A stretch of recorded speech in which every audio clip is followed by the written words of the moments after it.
होना चाहिए या नहीं होना चाहिए? उठाइए हाथ जोड़ के बोलिए, वीडियो में रिकॉर्ड होना चाहिए। होना चाहिए कि नहीं होना चाहिए? होना चाहिए। आप वोट लालू जी को दीजिए कि नीतीश को, मोदी को दीजिए या जन सुराज को, जो रास्ता अभी दिखाएंगे आपके आंख के सामने दिखेगा। आपके बच्चों को पढ़ाई रोजगार मिलेगा ही मिलेगा। बिहार के शिक्षा व्यवस्था का हाल ये है, स्कूल से खिचड़ी और कॉलेज से डिग्री बट रहा है, पढ़ाई दोनों में कहीं नहीं हो रहा। भारती जी जो अनुसूचित समाज के हैं, लेकिन ये प्रशांत किशोर से ज्यादा काबिल आदमी। जय बिहार। मन से आवाज नहीं आ रही है। जय बिहार, जय बिहार, जय बिहार। बहुत बहुत धन्यवाद। भाई, बहुत दिन से जन सुराज अभियान चल रहा है, 2-2.5 वर्ष से चल रहा है। अब लोग पूछ रहा है दल कहिया बनेगा, तो आज दल बनाने के लिए आप जुटे हैं। तो एक बार स्वागत कीजिए, ऊपर वाले का शुक्रिया अदा कीजिए। चुनाव आयोग की तरफ से जन सुराज को आधिकारिक तौर पर जन सुराज पार्टी के तौर पर स्वीकार कर लिया गया है।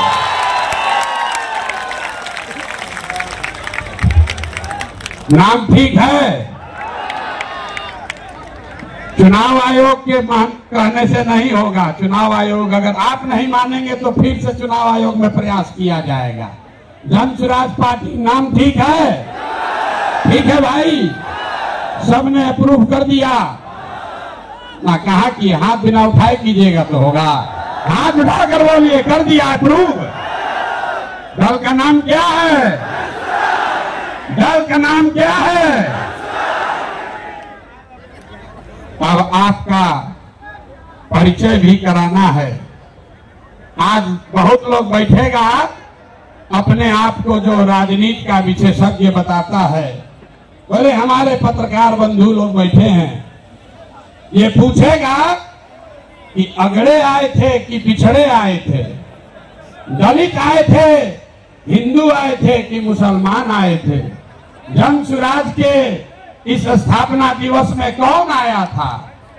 तो अभी हम आपको बताते हैं कौन आया था।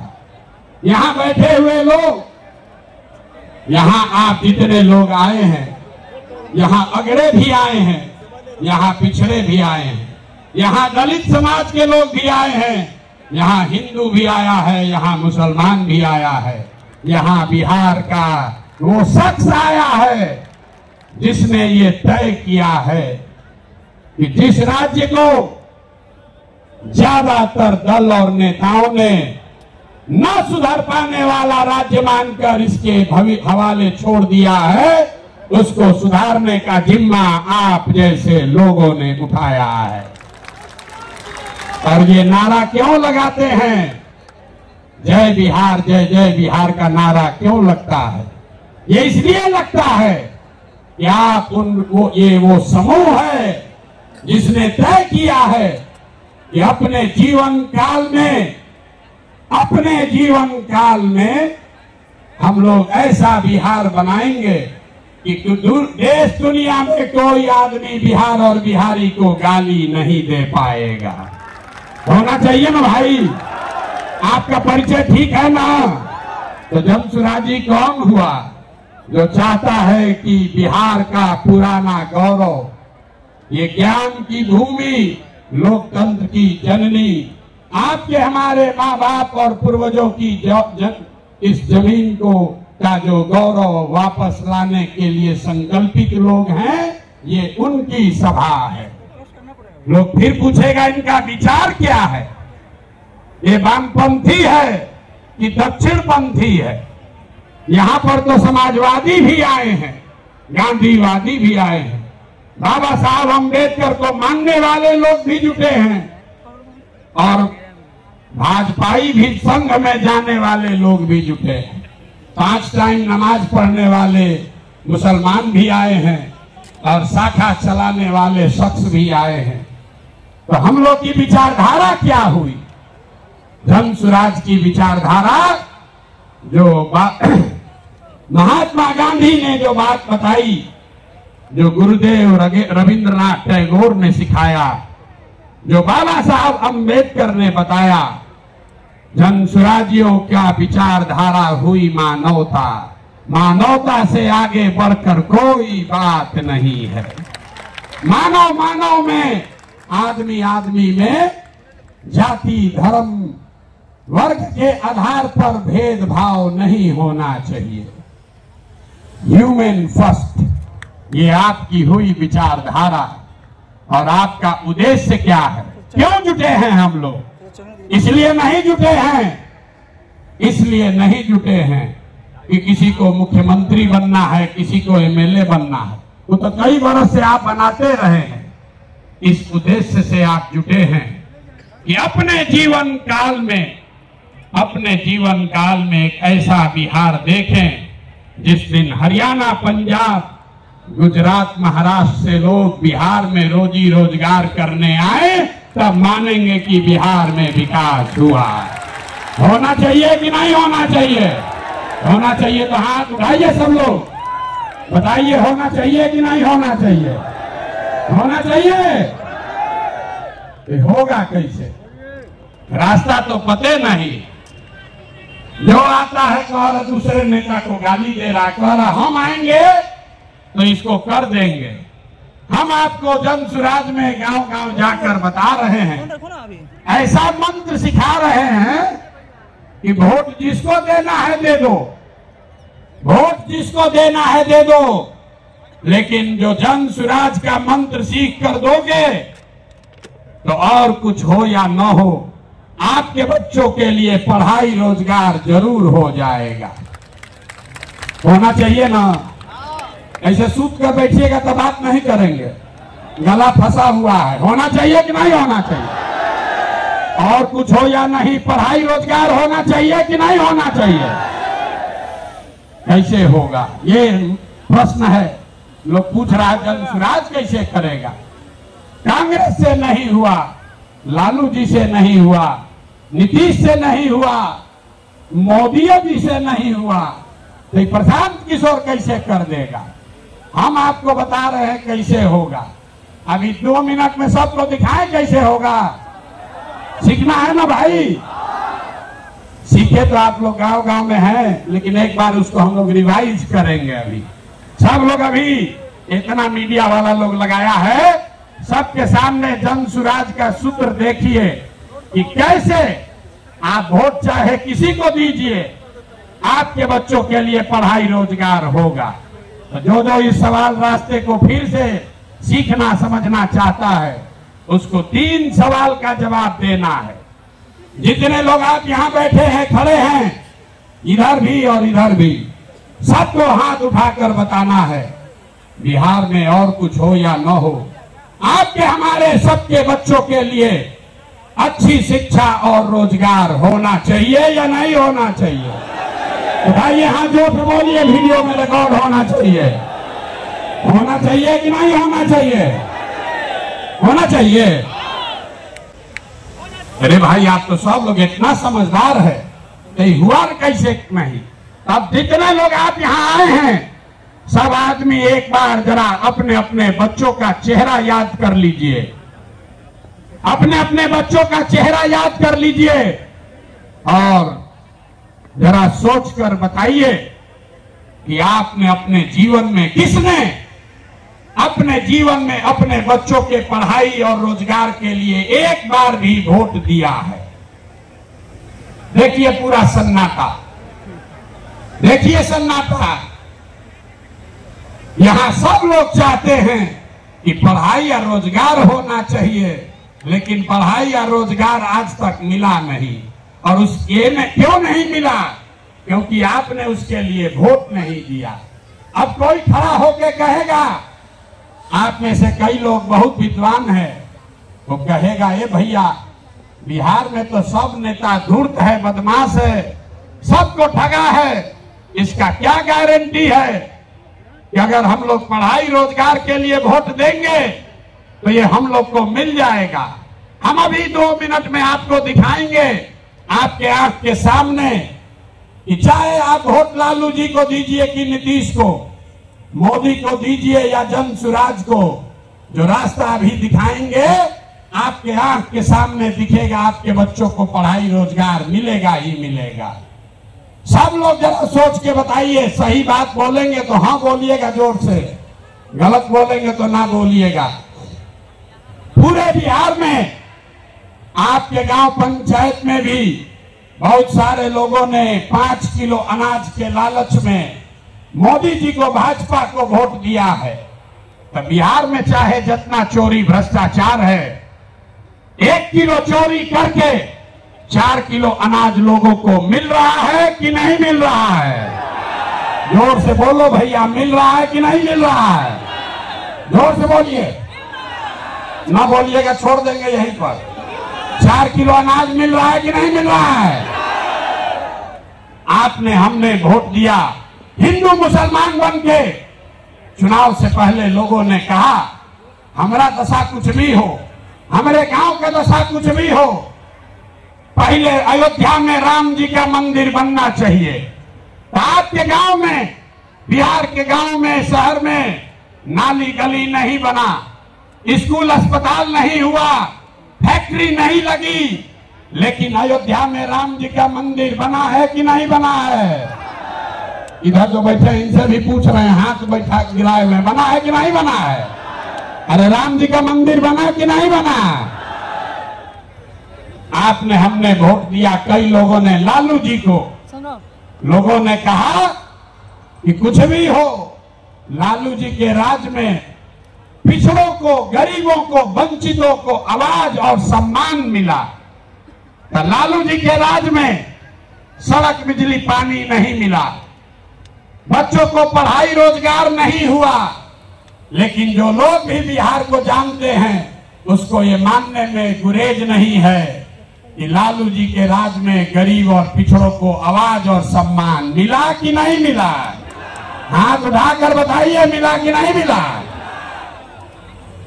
कई लोगों ने वोट दिया नीतीश कुमार को, कहा कि बिहार में हमको सड़क, बिजली, पानी चाहिए। तो नीतीश के राज में इसी बदहाल बिहार में बिजली का बिल 2000 आए चाहे 6000, स्मार्ट मीटर भले आपके गर्दन को दबा के लगा रहा है, लेकिन घरे घरे बिजली आया है कि नहीं आया है? अरे बिजली आया है कि नहीं? हाथ उठाओ, आया है कि नहीं आया है? आपने, हमने वोट दिया मोदी जी को सिलेंडर के लालच में। तो यहाँ पर सिलेंडर का दाम 1000 हो कि 1200, घरे घरे सिलेंडर बटा है कि नहीं बटा है? अरे बटा है कि नहीं बटा है? यहाँ का आदमी दोबारा कहने पर बोलता है, बोलिए बटा है कि नहीं बटा है? आपने, हमने वोट दिया, कई लोगों ने मोदी जी का भाषण सुन के कि मोदी जी गुजरात में बड़ा विकास किए हैं। तो भैया गुजरात में तो विकास हो रहा है, पूरे देश का पैसा ले जाकर मोदी जी गुजरात के गांव-गांव में फैक्ट्री लगा रहे हैं और पूरे बिहार से आपके, हमारे बच्चे गुजरात में जाकर नौकरी मजदूरी कर रहे हैं कि नहीं कर रहे हैं? अरे भाई, तो कौना बात पर आप और हम वोट दिए हैं जो नहीं मिला? आपने खुद कहा अपने बच्चों के नाम पर, ये भैया हम लोग अपना जीवन में पढ़ाई रोजगार के लिए वोट नहीं दिए। यही बात जन सुराज बता रहा, यही जन सुराज का मंत्र है। वोट आप किसको देते हैं इसका कोई महत्व नहीं है। महत्व इस बात का है कि वोट किस बात के लिए देते हैं। आपने अनाज के लिए वोट दिया तो अनाज मिल रहा है, मंदिर के लिए वोट दिया, मंदिर बना है, आवाज के लिए वोट दिया तो लालू के राज में आवाज मिला है, बिजली के लिए वोट दिए तो नीतीश के राज में बिजली आया है, गुजरात के विकास के लिए वोट दिए तो गुजरात में विकास हुआ है। लेकिन आप में से किसी ने अपने बच्चों के पढ़ाई रोजगार के लिए किसी को वोट नहीं दिया, इसीलिए बिहार के बच्चे अनपढ़ और मजदूर रह गए। ये बात समझाने का अभियान का नाम है जन सुराज। कि मेरे भाई, अगर पढ़ाई और रोजगार चाहिए तो एक बार पढ़ाई और रोजगार के लिए वोट देना होगा। अगर अपने बच्चों का विकास चाहिए तो अपने बच्चों के लिए वोट देना पड़ेगा। अब एक अंतिम सवाल, सब लोग जरा सोच के बताइए, और कुछ हो या ना हो, आपको अपने बच्चों की चिंता है या नहीं है? उठाइए हाथ और दिखाइए, है कि नहीं है? सब लोग हाथ उठाकर बताइए भैया, है कि नहीं है? तो बच्चों का भविष्य कैसे सुधरेगा? दुनिया में जितने विद्वान हैं उन्होंने बताया कि बच्चों का भविष्य सुधारने के लिए गरीबी से निकलने का 3 ही गो रास्ता है, पढ़ाई, जमीन और पूंजी। 3 ही रास्ता है गरीबी से निकलने का। अगर आप पढ़ लिख जाएगा, आपका बच्चा पढ़ लिख कर नौकरी रोजगार कर लेगा तो उसकी गरीबी खत्म हो सकती है। अगर आप पढ़े लिखे नहीं हैं, आपके पास जमीन हो तो खेती किसानी करके भी आपका बच्चे का जीवन सुधर सकता है। और अगर दोनों नहीं है तो पैसा पूंजी अगर हो, कोई आपको कर्ज भी दे दे तो कोई ना कोई छोटा मोटा रोजी रोजगार दुकान व्यापार करके भी आप अपना जीवन सुधार सकते हैं। बिहार में ध्यान से देखिएगा तो यहाँ पर ज्यादातर लोगों के पास ये तीनों में तीनों चीज नहीं है। यहाँ रहने वाले जितने गरीब लोग हैं उनके बच्चों के पास पढ़ने का कोई सुविधा ही नहीं है। गरीब का बच्चा जा रहा है पढ़ने, वहां पढ़ता नहीं है, खिचड़ी खाया और घरे चला आया। कॉलेज में खिचड़ी नहीं बट रहा है लेकिन वहां से डिग्री बट रही है। बिहार के शिक्षा व्यवस्था का हाल ये है, स्कूल से खिचड़ी और कॉलेज से डिग्री बट रहा है, पढ़ाई दोनों में कहीं नहीं हो रहा है। तो अगर पढ़ाई चाहिए क्योंकि यही रास्ता है गरीबी से निकलने के लिए, तो बिहार में सबसे ज्यादा पैसा शिक्षा पर खर्च होना चाहिए। इसलिए जनसुराज कह रहा है कि जब हमारी व्यवस्था बनेगी तो 1 घंटा के अंदर शराबबंदी को उठाकर फेंक देंगे। 1 घंटा के अंदर शराबबंदी को उठाकर फेंक देंगे। अब लड़का को बुझाया नहीं कि ये वजह शराबबंदी और पढ़ाई का क्या लेना देना है। हम बताते हैं क्या लेना देना है। अगर बिहार में विश्व स्तरीय विश्व देश का सबसे अच्छा शिक्षा व्यवस्था बनाना है तो 5 लाख करोड़ रुपया चाहिए। 5 लाख करोड़ रुपया चाहिए अगले 10 वर्ष में, तो देश का सबसे अच्छा शिक्षा व्यवस्था बिहार में बना दिया जाएगा। और ये 5 लाख करोड़ रुपया आएगा कैसे? ताली मत बजाइए, समझिए। जो शराबबंदी हटाएंगे तो ये तय किया कि शराब से आने वाला टैक्स का पैसा वो बजट में नहीं जाएगा, नेताजी के सुरक्षा के लिए नहीं खर्चा होगा, सड़क बिजली पानी के लिए नहीं होगा। जितना शराबबंदी के टैक्स का पैसा होगा अगले 20 वर्ष बिहार में सिर्फ और सिर्फ नई शिक्षा व्यवस्था बनाने के लिए खर्च किया जाएगा। अब समझ में आया क्या हटाना चाहते हैं? हर वर्ष 20,000 करोड़ रुपया शराबबंदी के चलते नुकसान हो रहा है, तो 20 वर्ष के पैसे को, शराब के टैक्स को अगर आप नई शिक्षा के व्यवस्था के लिए खर्चा करें तो 4 लाख 5 लाख करोड़ रुपया बिहार के बच्चों के मुस्तकबिल को बदलने के लिए उपलब्ध हो जाएगा। अब आपकी सभा में पूछ रहे हैं, बताइए ये योजना लागू होना चाहिए कि नहीं लागू होना चाहिए? ना, जोर से बोलिए। शराबबंदी हटाकर उस पैसे से नई शिक्षा व्यवस्था बनाना चाहिए कि नहीं बनाना चाहिए? ना बोले, हाथ ना उठ रहा है अभी, हाथ उठाकर बोलिए जोर से। ना, जिसको ना बोलना है ना बोलो, बोलिए हटना चाहिए कि नहीं हटना चाहिए? हटना चाहिए। तो हम ये नहीं कह रहे हैं कि शिक्षा व्यवस्था बनाएंगे, उसका रास्ता भी आपको बता रहे हैं।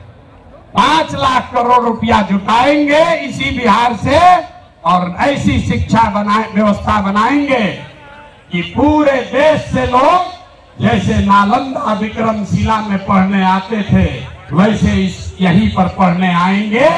तभी बिहार ज्ञान का भूमि फिर से बनेगा। होना चाहिए ना? एक बार जोर से ताली बजाइए, तो बजाइए जोर से ताली। ना हुआ। अरे अपने बच्चों के शिक्षा व्यवस्था के लिए आप इतना ताली भी नहीं बजा रहे हो यार, जोर से बजाइए ताली। इस सदन ने इसको अप्रूव कर दिया ना, शराबबंदी जाएगा, नई शिक्षा व्यवस्था आएगी। दूसरा रास्ता ये 15 बरस से ये शिक्षा व्यवस्था से क्या होगा? 0 से 15 साल से कम उम्र के आपके जितने बच्चे हैं वो इतना बढ़िया पढ़ लेगा कि उसको बिहार की व्यवस्था पर वो बोझ नहीं बनेगा। हम लोग सरकारी विद्यालय में पढ़े हैं, लेकिन हमको नाली गली नहीं चाहिए, हमको अनाज सरकार से मुफ्त में नहीं चाहिए, क्योंकि हम अपने पैर पर काबिल हो गए हैं। तो पहला लक्ष्य है कि 15 साल से कम उम्र के बच्चों के लिए इतनी अच्छी शिक्षा व्यवस्था बना दी जाए कि आने वाली पीढ़ी में कोई बच्चा बिहार की व्यवस्था पर बोझ न बने। लेकिन जो 15 साल से ज्यादा हो गया, अब तो कैसे पढ़ेगा? वापस नहीं पढ़ सकता है। तो उसके लिए जन सुराज का दूसरा सूत्र है, 15 साल से 50 साल के उम्र तक के लोगों को जो फिर से वापस जाकर पढ़ाई नहीं कर सकता है, उसके लिए जन सुराज का मंत्र है, हर हाथ में उसको सरकारी नौकरी मिले या न मिले। हम कह रहे हैं कि साल भर में पलायन रोक देंगे, लोग कह रहा है कैसे रोक देगा? अभी इसी सभा में बताते हैं कैसे रोक देंगे। जन सुराज का मंत्र है, सरकारी नौकरी मिले या न मिले, 10 से 12 हजार रुपया का रोजी रोजगार सबको मिलना चाहिए। और ये मिलेगा कैसे? ये मिलेगा पूंजी के ताकत से। ये पूंजी आएगा कहां से?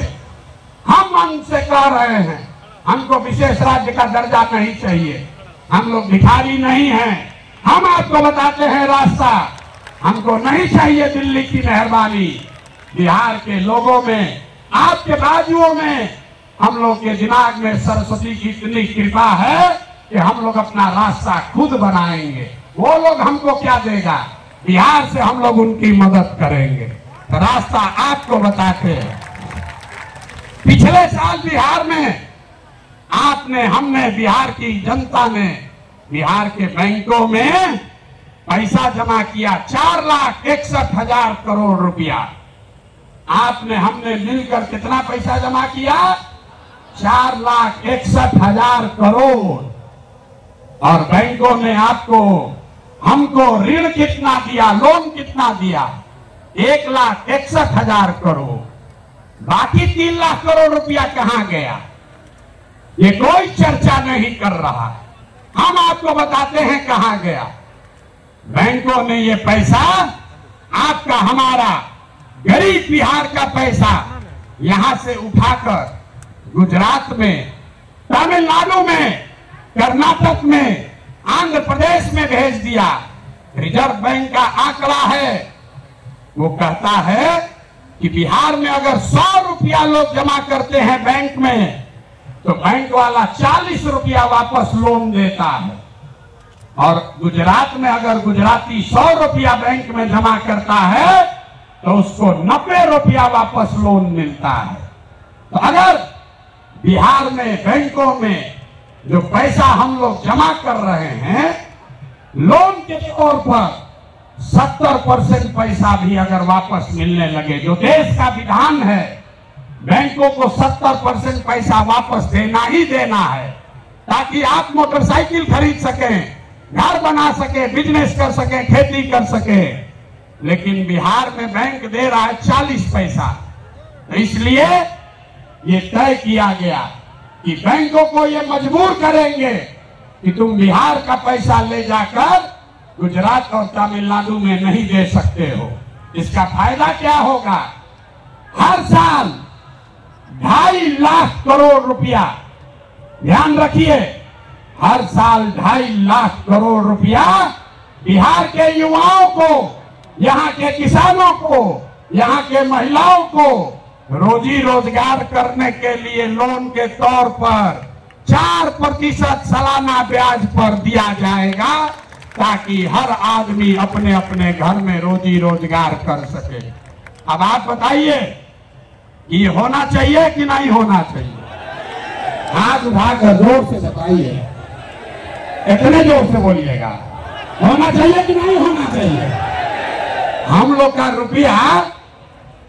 का रुपया गुजरात के आदमी को मिलना चाहिए, कर्नाटक के आदमी को मिलना चाहिए कि बिहार के लड़कों को मिलना चाहिए? जोर से बोलिए। जब हम लोग गुलाम थे तो क्या होता था? कपास का खेती हुआ बिहार में, फैक्ट्री है इंग्लैंड में, वहां फैक्ट्री में कपड़ा बना और वापस आकर फिर इसी देश में बिकता था। इसी के खिलाफ गांधी जी ने आंदोलन शुरू किया था। तो ये जन स्वराज का आंदोलन है कि हमारा पैसा, बिहार के लोगों का पैसा, हमको बाहर का पैसा नहीं चाहिए, लेकिन कम से कम जो हम लोगों का पैसा है वो तो हम लोग को मिलना ही चाहिए। मिलना चाहिए ना भाई, मिलना चाहिए ना। तो 2.5 लाख करोड़ रुपया अगर सीडी रेशियो को, क्रेडिट डिपॉजिट रेशियो को सुधार दिया जाए तो बिहार के महिलाओं को, युवाओं को 2.5 लाख करोड़ रुपया अलग से हर साल मिलने लगेगा। और तीसरा संकल्प, तीसरा रास्ता, बिहार में जितना बुजुर्ग आदमी है अब वो न पढ़ सकता है न रोजी रोजगार कर सकता है, तो जन स्वराज का संकल्प है कि 60 वर्ष से ज्यादा उम्र के हर महिला पुरुष को कम से कम 2,000 रुपया महीना पेंशन जरूर दिया जाए, ताकि कोई भी हम लोग का माँ बाप, चाचा भैया, कोई गरीब आदमी कम से कम इज्जत से जरूर रह सके। आइए पूरा, अगर बिहार के सारे बुजुर्गों को ये याद रखिए, ये प्रशांत किशोर का जुबान है, अगर कह रहे हैं कि मिलेगा तो इसका पूरा गुणा गणित किए हैं। अगर बिहार में 60 वर्ष से ज्यादा उम्र के हर महिला पुरुष को 2,000 रुपया देना है तो हर साल करीब करीब 6,000 करोड़ रुपया सालाना लगेगा। बिहार सरकार का बजट है 2.5 लाख करोड़ रुपया, तो 2.5 लाख करोड़ रुपया में से 6,000 करोड़ रुपया आपके हमारे बुजुर्गों के लिए खर्चा होना चाहिए कि नहीं होना चाहिए? हाथ उठा के बताओ या मुंह से बताओ, होना चाहिए, होना चाहिए। एक तीनों स्कीम पास कर दिए ना, तीनों स्कीम पास कर रहे हैं ना, ये तीनों स्कीम पास हुआ ना, तो बच्चे का जीवन सुधरा पढ़ाई से, युवाओं का जीवन सुधरा पूंजी से, बूढ़ों का जिंदगी सुधरा 2,000 रुपया पेंशन से, बच गए हमारी महिलाएं और किसान। यहाँ का किसान बहुत परेशान है। नीतीश कुमार आजकल एक नया रोग छोड़ रहे हैं, सर्वे करा रहे हैं, घर घर में गोली चलवा देगा, भाई बहन, चचा भतीजा, बाबूजी भैया सब में मारामारी करवा दिया है। कराया है कि नहीं कराया है? अपना खतियान निकालने के लिए लोगों को 2-2, 4-4 हजार रुपया घूस देना पड़ रहा है। और एक सीओ और DCLR यहाँ पर 1 महीना में जब से सर्वे शुरू हुआ है, हमको गांव गांव में लोग बता रहे हैं 50 लाख से 1 करोड़ रुपया लोगों से वसूली हो गया। हुआ है कि नहीं हुआ है? जरा बताइए तो, हुआ है कि नहीं? हुआ है ना, हुआ है ना। तो हम लोग का ये डिमांड है, जन स्वराज की ये सोच है कि सर्वे से नहीं, यहाँ भूमि सुधार लागू होना चाहिए। जब सरकार को पते नहीं है कि भूमि का मालिक है कौन, रजिस्टर टू उसके पास अपना ही नहीं है, नीतीश के सरकार को ये पता ही नहीं है कि जमीन है किसका, और आपसे कह रहा है कि तुम बताओ कि तुम्हारा है कि तुम्हारे बहन का है। ये देखिए नीतीश कुमार को। तो इसलिए किसानों की बदहाली दूर करने के लिए जन स्वराज का संकल्प है कि 5 वर्ष लगेगा, लेकिन यहाँ पर पूरी तरीके से भूमि सुधार लागू किया जाएगा ताकि जमीन की प्रोडक्टिविटी को, ओनरशिप को ठीक किया जा सके। एक आंकड़ा याद रखिए, यहाँ समाजवाद की सरकार चली है, सामाजिक न्याय का बात हुआ है, लेकिन बिहार में 100 में 60 आदमी, 100 में 60 लोग भूमिहीन हैं, उनके पास जमीन नहीं है। पूरे देश में 100 में सिर्फ 38 आदमी के पास जमीन नहीं है, लेकिन बिहार में भूमि सुधार लागू नहीं होने की वजह से 100 में 60 आदमी भूमिहीन है। इसलिए जन स्वराज का एजेंडा है कि अगर किसानों का जीवन सुधारना है तो सबसे पहले भूमि सुधार लागू करना है। और दूसरी बात, मजदूरी।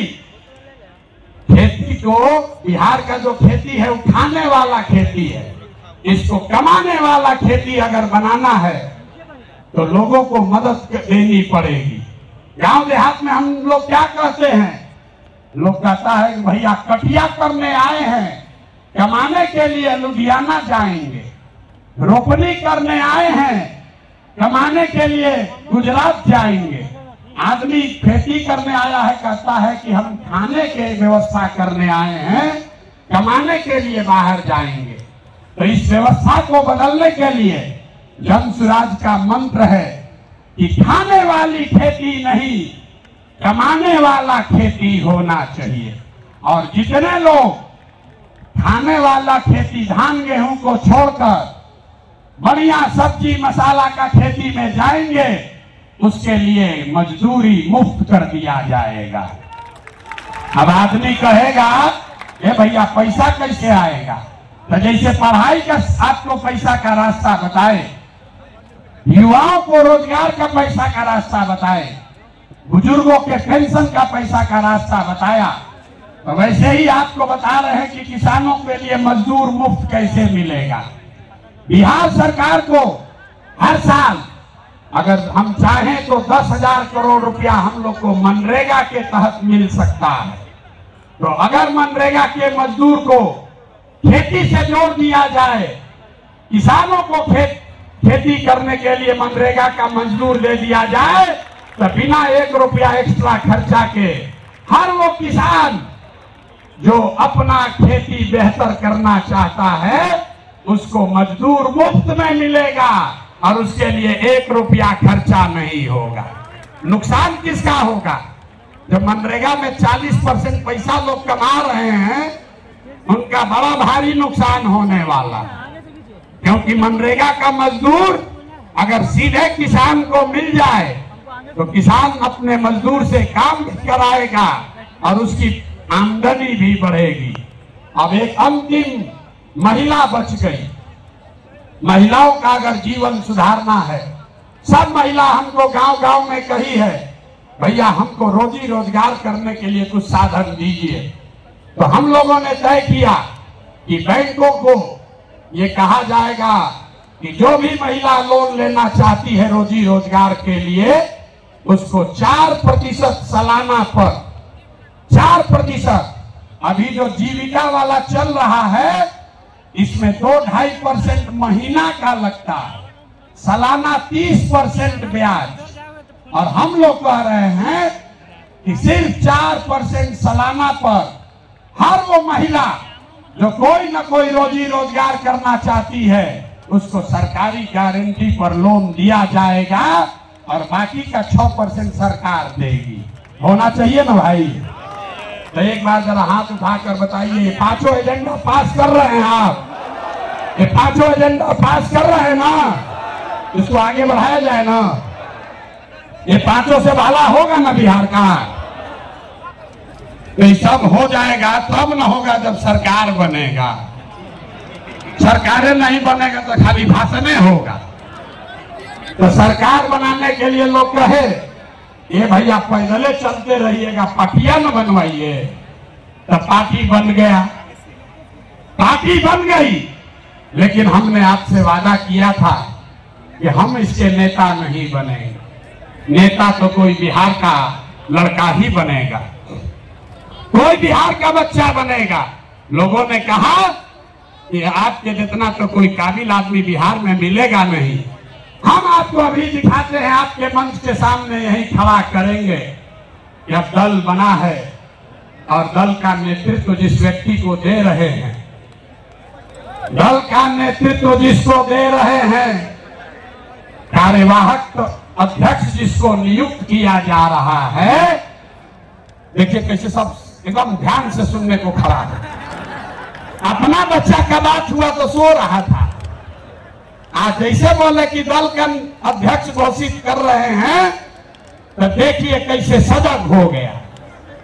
तो जो अभी दल के अध्यक्ष बनेंगे उनका परिचय कराऊं, उससे पहले आपको बता रहा हूं कि ये कार्यवाहक अध्यक्ष है। इनका चुनाव मार्च तक फिर से किया जाना है, लेकिन 2 अक्टूबर को हमने आपसे वादा किया था कि दलित समाज का, हमने नहीं कहा था, हमारे सारे साथियों ने कहा था कि दलित समाज का कोई व्यक्ति इस दल का नेता बनेगा। इसलिए नहीं कि वो दलित है, इसलिए नहीं कि कोई अति पिछड़ा है, इसलिए कि वो सबसे काबिल आदमी है जो दलित भी है। ये फर्क समझिए, नेता का नाम सुनने से पहले इस फर्क को समझिए।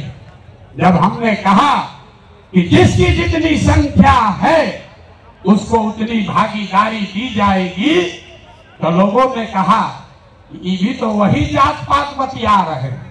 नहीं, जन सुराज में जात पात के आधार पर जगह नहीं मिल सकता है, लेकिन जन सुराज की सोच है कि हर समाज में काबिल आदमी है और हर काबिल आदमी का कोई न कोई जाति है, समाज है। तो अगर बनाने वाले के नियत में, बांटने वाले के नियत में खोट न हो तो ये बिल्कुल संभव है कि काबिल लोगों के बीच से जिस समाज की जितनी संख्या है उतने काबिल लोगों को लाकर जगह दे दी जाए। तो अभी जिनका मैं नाम ले रहा हूं, हमारे साथी जिनको ये जिम्मेवारी दे रहा हूं, सभी से सलाह करने के बाद जिनके नाम पर सबकी सहमति है, वो सज्जन यहां मधुबनी के हैं, मधुबनी के गांव में पैदा हुए, यही सरकारी विद्यालय से पढ़े, जमुई के सरकारी विद्यालय से पढ़ा हुआ ये बच्चा नेतरहाट गया। नेतरहाट से पास होने के बाद आईआईटी कानपुर गए और आईआईटी कानपुर से इलेक्ट्रिकल इंजीनियर बने, फिर वहां से आईआईटी दिल्ली गए, वहां से एमटेक करना शुरू किया। इसी बीच में इंडियन फॉरेन सर्विस में भी सेलेक्ट हो गए। तो बिहार के इस मिट्टी के लाल के सम्मान में जिनका नाम है मनोज भारती, मैं एक बार चाहूंगा कि सब लोग ताली बजाकर स्वागत कीजिए और दल के अध्यक्ष के तौर पर जोरदार ताली बजाइए। दल के अध्यक्ष के, कार्यवाहक अध्यक्ष के तौर पर मनोज भारती जी, जो अनुसूचित समाज के हैं, लेकिन ये प्रशांत किशोर से ज्यादा काबिल आदमी। प्रशांत किशोर नेतरहाट का परीक्षा 2 बार दिए, नहीं पास कर सके, ये भाई साहब पास किए हैं। प्रशांत किशोर आईआईटी नहीं गए हैं, ये आईआईटी गए हैं। Prashant Kishor IAS, IPS, IFS नहीं हैं, ये सज्जन आईएफएस रहे हैं। 4 देशों में भारत के राजदूत रहे हैं, बिहार का गौरव बढ़ाया। बेलारूस में, यूक्रेन में, इंडोनेशिया में, तिमोर लास्ते में, चार देशों में ये भारत के राजदूत रहे हैं। और भारत में भारतीय समाज के फिलॉसफी पर एक बहुत अच्छी किताब भी लिखी है, ये आपको अपने शब्दों में बताएंगे। तो जितने लोग आप यहाँ खड़े हैं, लोग हमको कह रहा था कहाँ से खोजिएगा बढ़िया आदमी, कोई है यहाँ अच्छा? तो ये पहला नमूना आपके सामने दिखा रहे हैं। ये पहला नमूना है। सही चुने हैं कि नहीं चुने हैं? नहीं, पूरा हाथ उठाकर बताइए सही चुने हैं कि नहीं चुने हैं? बोलिए सही है, समर्थन है कि नहीं है? कल ये मत कहिएगा कि प्रशांत किशोर चुन के बैठा दिए। फिर से हाथ उठाकर बताइए, अनुमोदन कीजिए, ठीक है कि नहीं है?